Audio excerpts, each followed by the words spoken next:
this live broadcast. And thank you so much, Pastor David Winston, for coming on all the way from Chicago. And we're going to have a phenomenal time. So, today we're going to be talking about your book, Authentic: The Confidence to Be Yourself, the Courage to Release Your Greatness. So, first of all, tell us about this book and why do you feel the courage to write this book? Absolutely. Well, I wrote this book over about 7 or 8 years. And this book really came out of my own personal journey about understanding who God has created me to be, and what God has created me to do. Really, even more specifically, as going into ministry, following my father's footsteps, there was a level of intimidation, insecurity that I had to battle because I knew I was not my dad. I'm not my father. And a lot of us, I think, have that kind of insecurity that we have to battle with, whether we're coming next from a predecessor, or maybe we're starting something new, or getting into a position where, maybe we haven't had natural experience for yet. And so in that, I had to battle my own insecurities and understand who God has created me to be able to lead the way God has called me to lead. And so insecurity, it would tell me that I wasn't good enough, or I had to be just like my dad. But that's a challenge, to be like anybody else, right? Because the best person and only person you can really truly be is yourself. And even though you might be able to mimic others, good, you can't to your highest capacity be truly someone else. You can only truly be yourself. And so I wrote this book out of my journey to help people understand what it took for me, and possibly what it could take for them to achieve the plan and purpose that God has for them, inspiring them toward courage and confidence, knowing that God has something great in store for them if they choose to be themselves. Absolutely wonderful. I want to encourage those who are watching right now. Please feel free to type right below this video in the comment section. Let us know where you're watching from. We would love to acknowledge you on this broadcast. And if you have a prayer request, please feel free to type your prayer request right below this video. We'd love to pray for you as well. That would be phenomenal. Thank you so much for somebody coming on from Nepal. I appreciate it. And I want to ask a very specific questions. I feel like this is gonna be the bomb, and let's do this. Uh, how you can uncover your hidden potential? So, Absolutely. I am a big fan of helping people discover their true potential. I believe that potential, oftentimes it's hidden ability, right? I like to call it unused success or concealed greatness. And a lot of times, for potential to come out, it has a demand that has to be placed on it. I like to say in the book that potential is like toothpaste. It doesn't just fall out, it has to be pushed out. And a lot of times, when we are in those adverse conditions, maybe there's pressure coming toward us or on us from work or from home or from a new business or new church, new ministry, or maybe we're volunteering for something or starting a new project, or maybe we're getting married for the first time. There's a number of different life scenarios and situations that happen that will make us feel pressure, right? And a lot of times, us as people, we don't like pressure. And so we like comfort. And so we'll try to shy away from pressure. But what I tell people is that pressure is necessary to force the greatness out of you. Pressure is always necessary to expose potential. And that potential is that hidden ability. It means that you can do more than you think you can do. There's more inside of you than you might think there is. And in order for that to be exposed, you often need a level of pressure. You need an outside force. And that's how God is. Often He'll put us in positions, places, and situations that demand more from us than we think we have to give. But in those moments, it's when God will show us what's inside of us, what He has put inside of us to be able to be manifested, to be able to serve humanity and serve people. And ultimately, He gets the glory. absolutely, this is so crucial to unleashing your great potential. You got a great potential in you, but it's the matter fact of like you got to have the confidence. So let me ask you, Pastor David, as you know that your father is Walden Ronald, a televangelist, got to preach. Growing up, how was it like? Did you always thought like, hey, your father is a pastor, he's an evangelist, you want to be that? or did you had a specific calling in your life that you feel?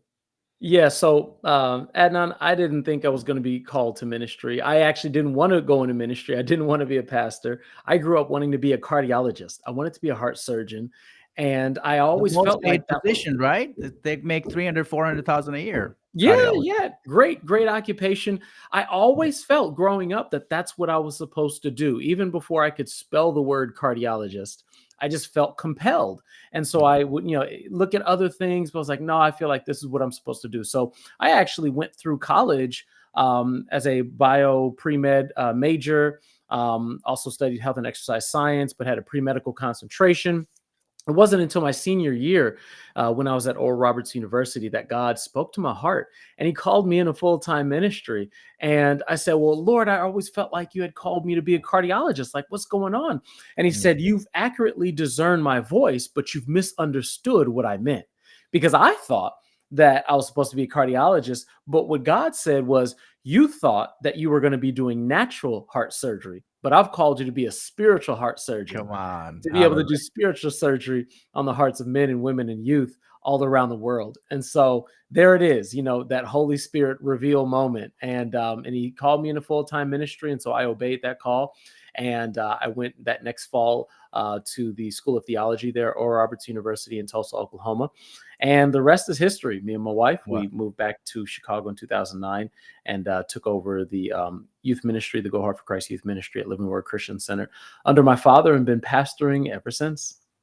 Wow, praise the Lord. Those who wants to start a ministry and wants to start a successful, not the failure one, what have you learned through your years to find a confident and to start something or fill the shoes? Sure. Well, first of all, faith. And, there's no surprise here, right? Dad is a Yeah. faith teacher. And so, the Bible's clear that the just shall live by faith.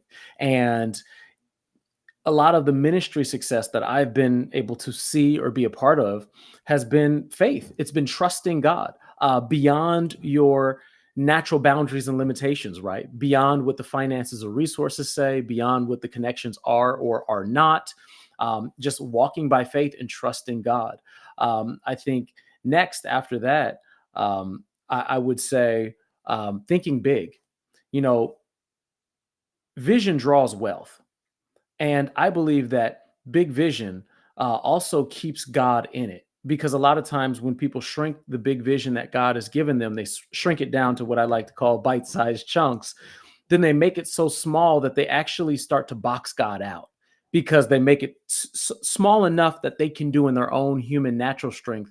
But that's never what God calls us to do. He never calls us to do something that we can do by ourselves. And when we get a true vision from God, God always interweaves or incorporates an element of that vision that we have to keep him in because it is too big for us.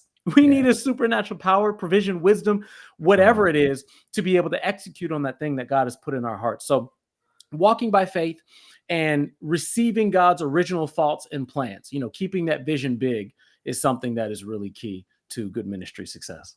Absolutely. I want to show this is the your book right on Amazon, and if anybody wants to get a hold of this book, I will highly recommend this book. And I'm telling you that those who have not tapped into their God-given potential, it is a time, it is a season for you to tap into. Some people think like, oh, you have to do something, bigger, or something big event has to happen in your life. I'm telling you, Mhm. like something by just as little as just reading a book could open your eyes. You don't need to have like a soul experience, fall off the horse. You Yep. don't have to have a Damascus experience for your eyes to open. But Right. I'm telling you, it's gonna be that tipping point of your life that can happen anytime by either reading a book, article, or just listening to somebody like us on this live broadcast, Yeah. and that could really trigger. So I want you to get this book, and also where else beside on Amazon people can get this book? You can get it Barnes and Noble. You can go to barnesandnoble.com, or it's in some of the local brick and mortar bookstores. You Okay. can also go to billwinston.org, which is our ministry website. So you can go to billwinston.org, go to our online store, and you can order it there as well. Amen. how can people find out their God-given destiny? Because destiny and it's and purpose and vision, uh, or a calling on their Yeah. life. Yeah. Um, so I really believe in something that I express in my book is I think a lot of times people are in search of purpose and they're doing it backwards. Mm. Perhaps they're What doing do it you out mean of order. backward?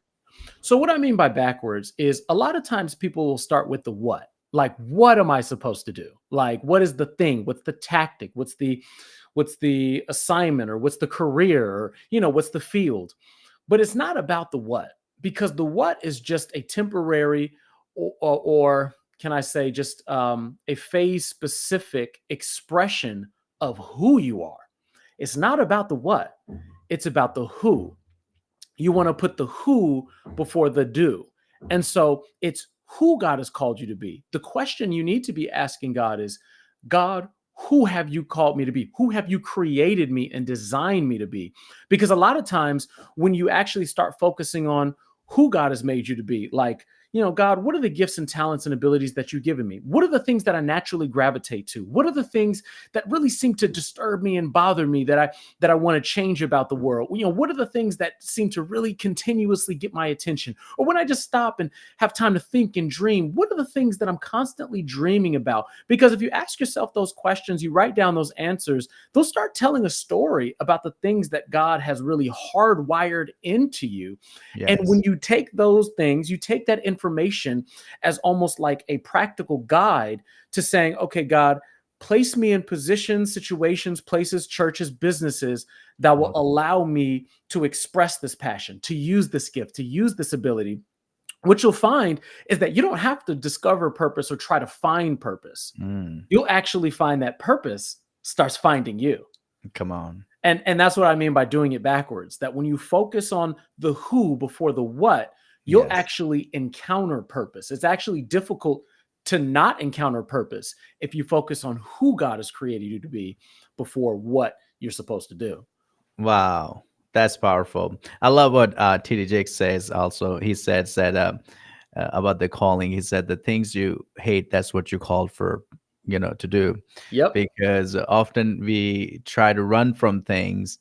It's like, fear only can be cast out by you stepping out in faith and doing Mhm. the things that God had called you to do. Yep. And this is powerful. I want to encourage those, you can get a hold of this book on Amazon.